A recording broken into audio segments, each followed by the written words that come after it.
Hello everybody, my name is Ilya. And my name is Tyler. Together we make up kovray, a couple that loves to play board games. And today we'll be teaching you how to play Aquatica Duellum. Ooh. Aquatica Duellum is designed by Ivan Tozovsky and it's published by Cosmodrome Games, who helped sponsor this video.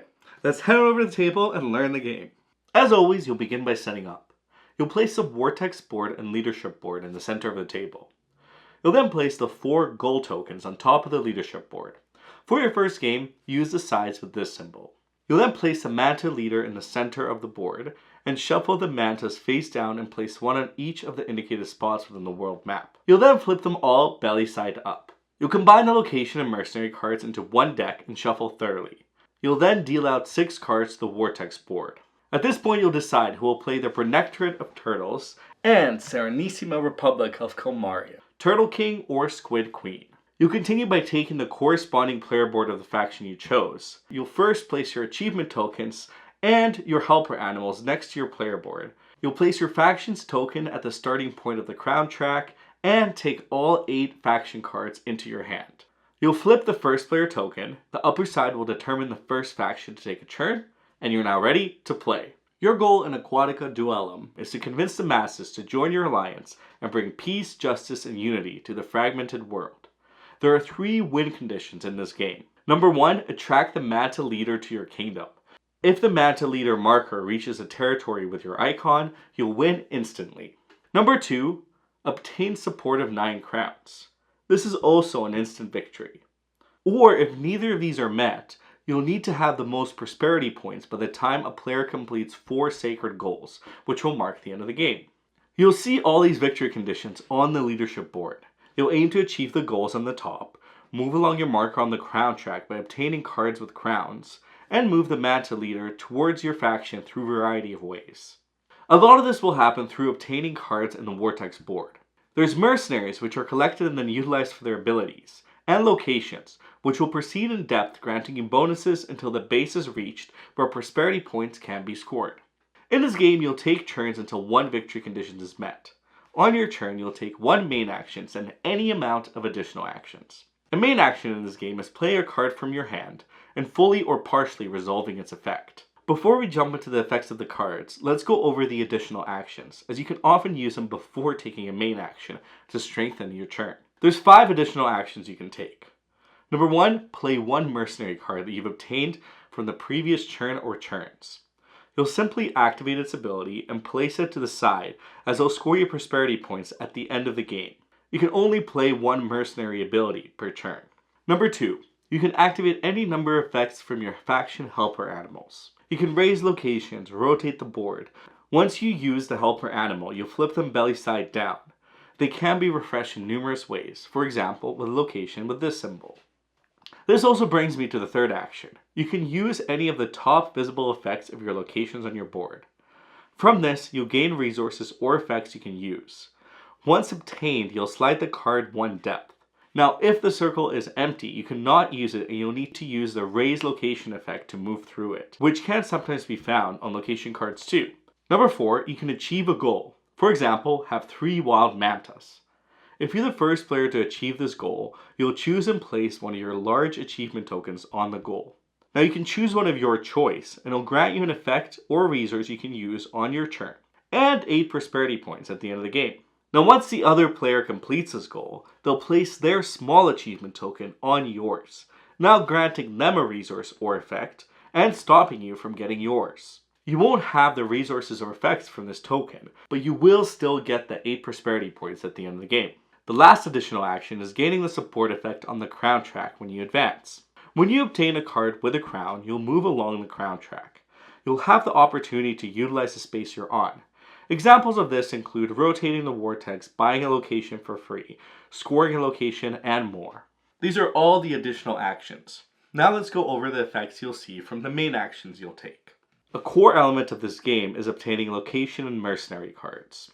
Certain cards in your hand will allow you to buy or conquer a location, or conquer or buy a loyalty of a mercenary. Now these work slightly differently for each faction, hence the importance of the Vortex. Let's go over locations. You'll first play a card and choose 1 location from the Vortex board that you'll wish to purchase. If you are the squids, you will pay coins for that location on the Vortex board. However, if you are the Turtles, you'll pay coins on top of the location card instead. The price will likely be different for each faction. Now, obtaining locations works the same way for both factions. You'll place into an empty slot on your board so the top depth appears in the circle. Now, conquering works in a similar fashion. But here, Turtles will pay the number of tridents shown on the board, where Squids will pay the price in tridents on top of the location card. Your player board and cards will help you remember this. The last note I'll make for locations is that if you don't have an empty slot on your board, you will not be able to get a new location.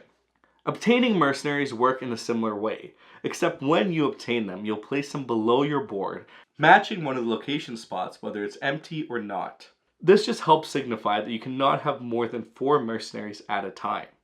The mercenary card you'll get will enter board face down and be flipped face up at the start of your next turn, meaning you can use the ability starting your next turn. As a reminder, once used, you'll place them in a mercenary discard pile, as they will score you prosperity points at the end of the game. Now, any cards you take with the crown symbol will move your marker along the crown track and grant you abilities we discussed earlier. As a reminder, obtaining 9 crowns will instantly win you the game. The cards you take are not replenished, and the spaces will remain empty until a player takes the Refill the Vortex action. This is the only action you must perform in its entirety. You'll refill the Vortex card, 1 card at a time, starting with the lowest Vortex cost for your faction and then increasing. Turtles, for example, will look at the trident cost. The next effect you'll see is raise a location. If you're raising more than 1 depth, you can split your depth across cards. When raising a location, you'll be able to get to the bottom faster. However, you won't get the benefits of the resources or effects on the cards. Instead, you should always try to utilize the depths as additional actions in order to maximize the effect of raising the location. A quick note here. If using a raise effect on a location card, you cannot use the effect to raise the card the effect is on. And again, the card you choose to raise will not grant you any resources or effects of the icons you pass through. Some abilities will also grant you the ability to fully raise a location, meaning you'll go straight to the bottom. Why does this matter? Well, there is a score location ability. Once locations are fully raised, you're able to use the ability to take the card and place it in your discard pile to the left of your board. You'll always keep the top card visible, but all the cards below may not be inspected by your opponent. All of these cards will grant you prosperity points at the end of the game, and often help you achieve goals on your leadership board. The next action we'll talk about is rotating the Vortex. You'll choose which direction and rotate the specified number of times as listed on the action. This will change the cost of the cards for both players. This action will allow you to move the Manta Leader. You'll move the Manta Leader an amount of times equal to your action into adjacent territories until you've completed your movements. Anytime you move into a territory with a wild Manta, you'll claim it for yourself with the active side up. If a player enters a territory where the Manta used to be, instead they'll flip one of their helper animals belly side up. Again, this contributes to one of the winning conditions, as if the Manta Leader moves onto your icon, you'll win instantly.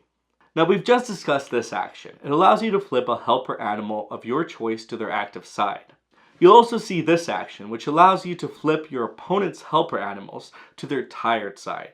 In this case, your opponent will get the choice of which helper animal they get to flip. Lastly, this action will return all the played cards back into your hand, ready to be used again, including this very card. And that's Aquatica Duellum. You'll keep playing until one of the endgame triggers occurs. This is, again, a player reaching the 9th space on the crown track, a player bringing a Manta Leader to their capital, which are both instant victories, or a player achieving all 4 goals. If a player achieves all 4 goals, you'll play until play comes back to the start player, meaning both of you have equal turns. Then both of you will have 1 extra turn.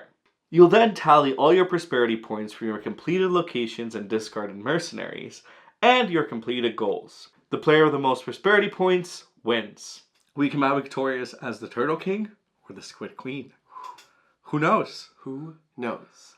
If you have any questions about this video, let us know down in the comments below. We'll be sure to try and get you an answer. And of course, if you like this video, hit that thumbs up, hit that subscribe button if you're new here, because we make weekly board game content like this. Now for our question of the day, what would be an animal you would love to see in the sea reimagined?